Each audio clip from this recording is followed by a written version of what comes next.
Hey, what's happening, everybody? It's Maurice back again with another video. I'm starting to get this increased occurrence now that your boy hit 100 subscribers. Man, I don't even know how to act.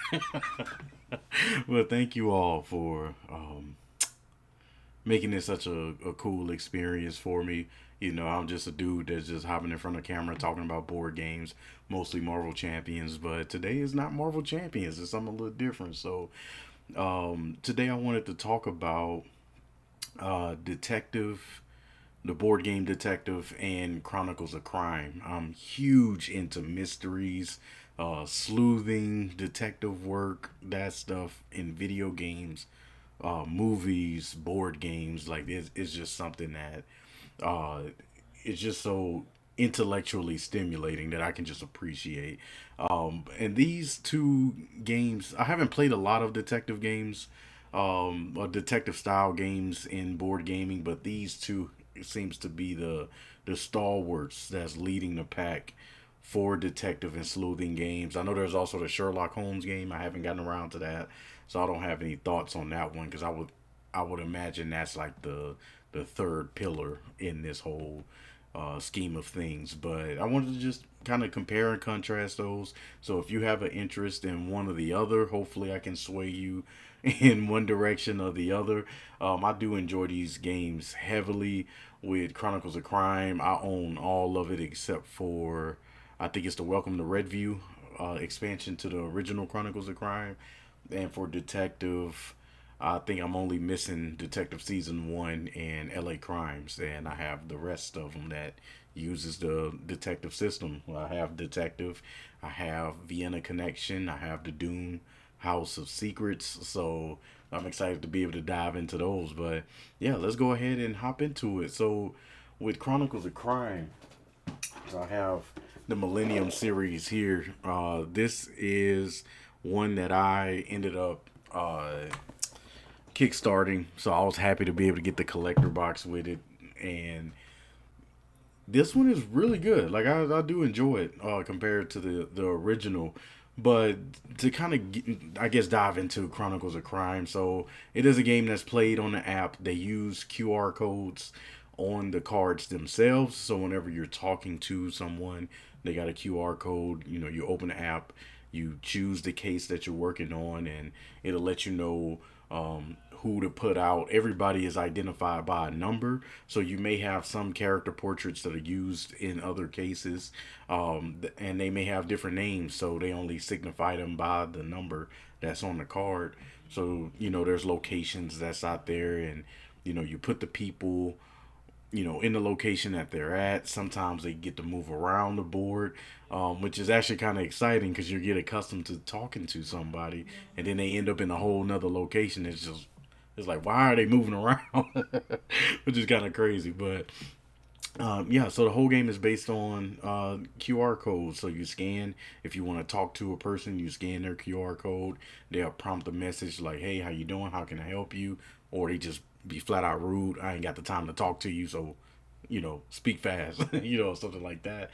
And then you can click on different items or other people to see what they know, and they'll tell you what they know. Well, sometimes, because sometimes they'll lie, and sometimes you can find the evidence to show that they're lying, and they'll eventually start revealing more and more. And this game has phenomenal cases. I still think the best one in this game so far. I haven't gotten to Chronicles of Crime 2400 yet, but the best one that I've experienced so far was the first case of the first game, where it's a case that takes place across three different cases, where you're trying to figure out this organization that is kidnapping children. And also, these games do have some pretty harsh topics. So I don't know that I would advise you to play it with someone that's less than like 13 because they have some pretty harsh topics. Unless your kid can handle those topics, then I would advise playing with a more mature audience.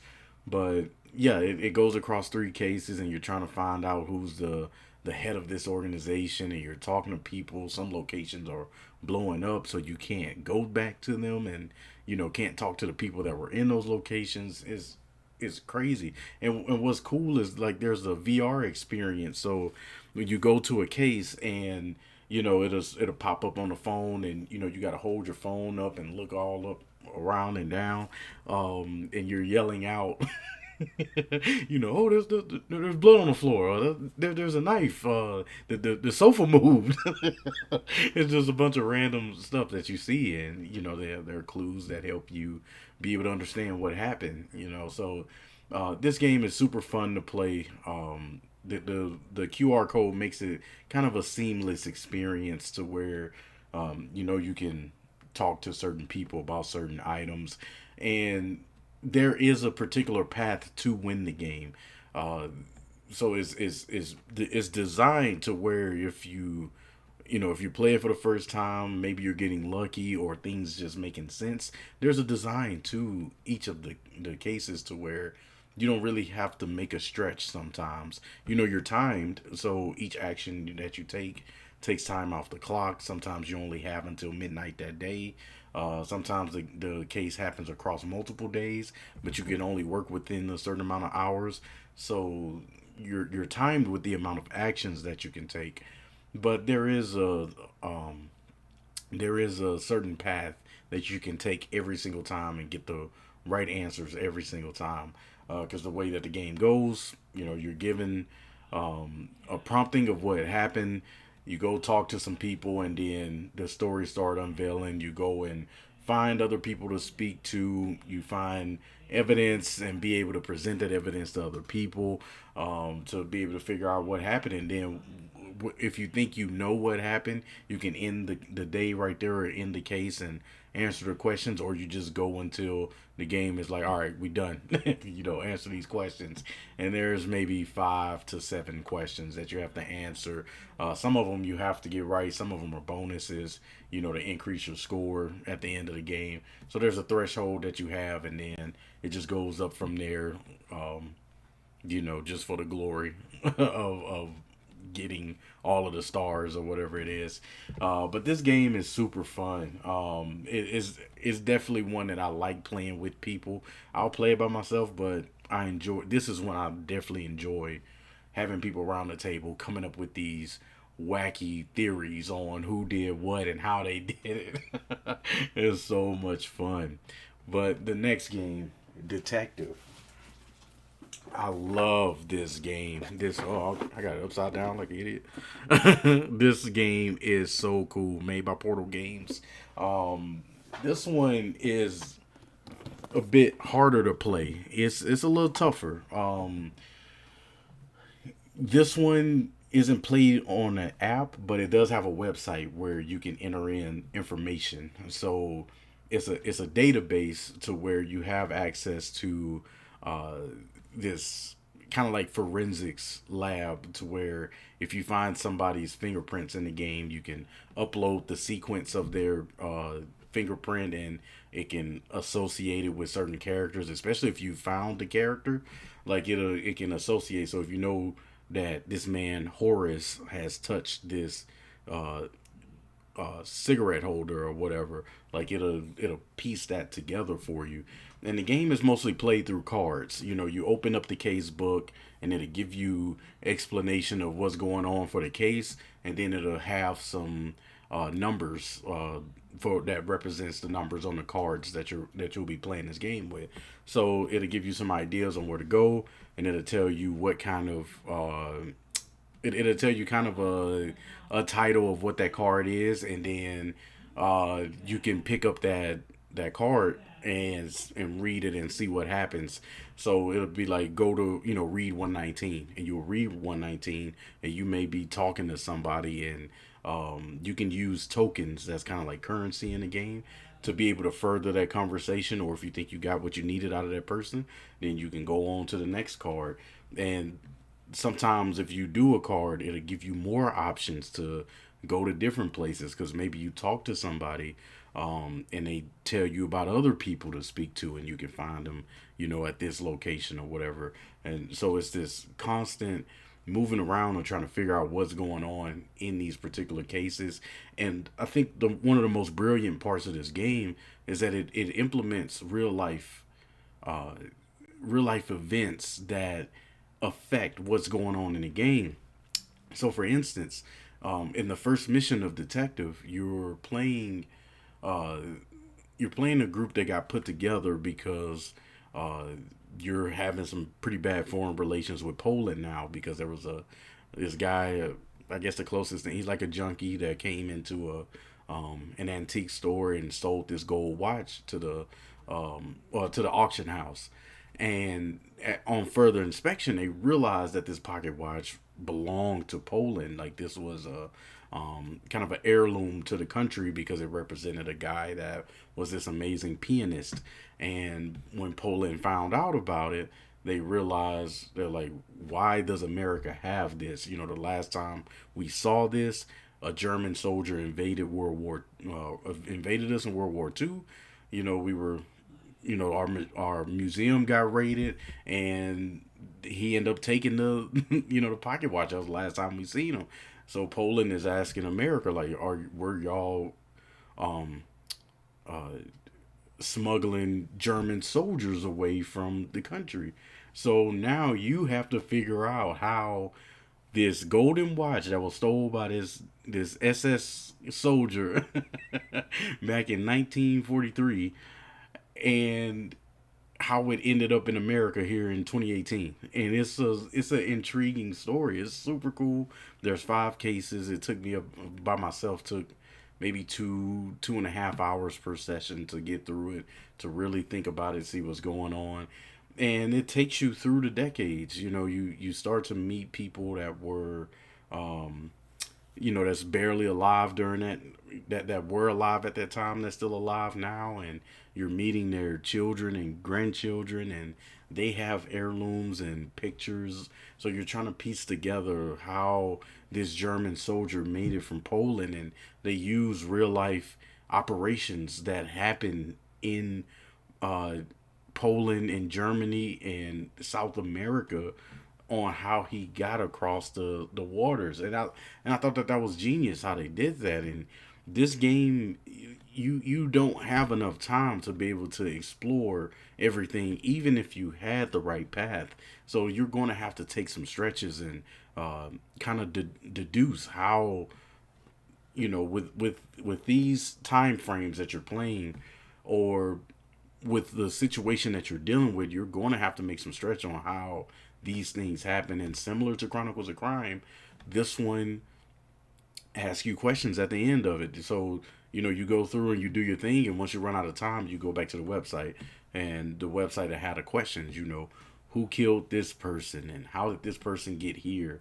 And it's all multiple choice, so you'll have to either take your best guess or you'll have to know how they did it, and answer them appropriately. And this game was it was just such a smart game. There were a few things I didn't like towards, like, the third and fourth mission, because they were heavily timed. But it was so cool to be able to play the game, and you start off I think it was case 3, and you watch a YouTube video, and it's kind of like, a bomber that has taken somebody hostage, and you're having to, like, go on Google Maps and kind of figure out where this person is at. And it's so genius how they did it. So I think that this game was super fun. So I guess all in all, where I'm getting at with these two games, I think Chronicles of Crime is definitely more user friendly. It's super easy to understand the mechanics of the game. I think it's a little bit better to play with people on that one, with coming up with the theories, and being able to have that experience of having one person look on the phone or the tablet or whatever, and they're just yelling out whatever they see, and you're trying to collect the evidence cards that may fit it. Because once you take a guess at what you think is important, you scan all of the evidence cards to see which one gives you the appropriate response to what they saw. And I just think that that's super cool. The game has a formula in terms of, there's not a lot of guessing that you'll have to do if you ask the right questions. So you can get all the answers that you need within that time frame. So it's just a much easier game to play. It's a much easier game to teach than detective. It's super cheap. Both of them are cheap. Actually, you can probably find both of them for $30. But yeah, I'm a huge advocate for both of these. With detective, I think detective makes you really feel like a detective. When I figured out the answers to those cases, the dopamine hit was phenomenal because I really had to work, man. I really had to go and do research. You know, whenever you're reading through some of the cards or reading in a book, it'll have like a little Wi-Fi icon, and that lets you know that, and it'll underline, you know, if it's a historical event or if it's a historical landmark or item. You know, you have to go and research it and see what it is and see how it pertains to the story. And when you figure out the case in that game, it's such a great feeling because you worked for it. And it's cool whenever you're talking to somebody in the game because you have to go on the website and it'll let you know like interrogation 205 or whatever, and you go to it and you can read it and you will see the person answering questions from your group, and there'll be a part after the sentence where you will see LSL, MSL, or HSL. So it's low stress level, medium stress level, high stress level. So you see how they're reacting to the answers that they have. So if it's low stress level, more times than not, they're probably telling the truth. If it's medium, it depends on the context. You know, it could be something that maybe they're lying about or they're trying to cover somebody, or that event did something to them and they're telling the truth, but it still kind of sparks a reaction to them because of how severe it is.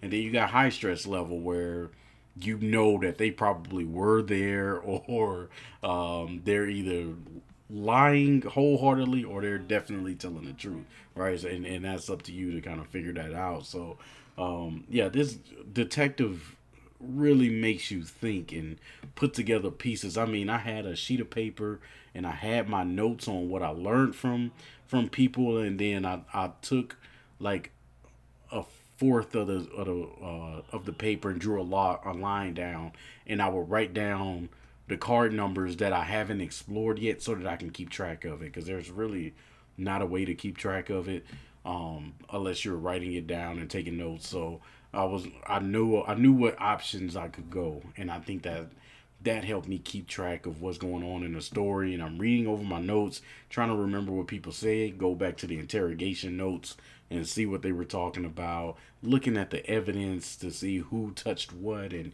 who may have interacted with who. It was just such a fun experience, man. So if you are die hard detective sleuth, you want a true challenge, I think detective is the way to go.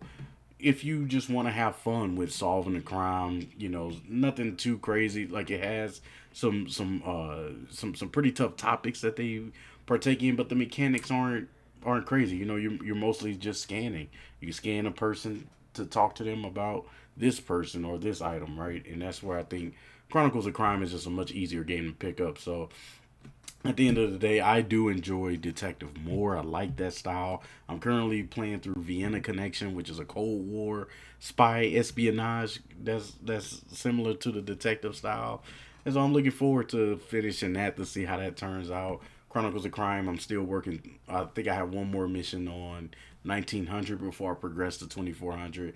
Both of these systems are phenomenal. I think they're the cream of the crop when it comes to detective games. I think that anybody could pick these up and learn them. I think that you may have a little harder time with detective just trying to figure out the system, because it does give you a few cards to be able to read off of and then just kind of tell you go.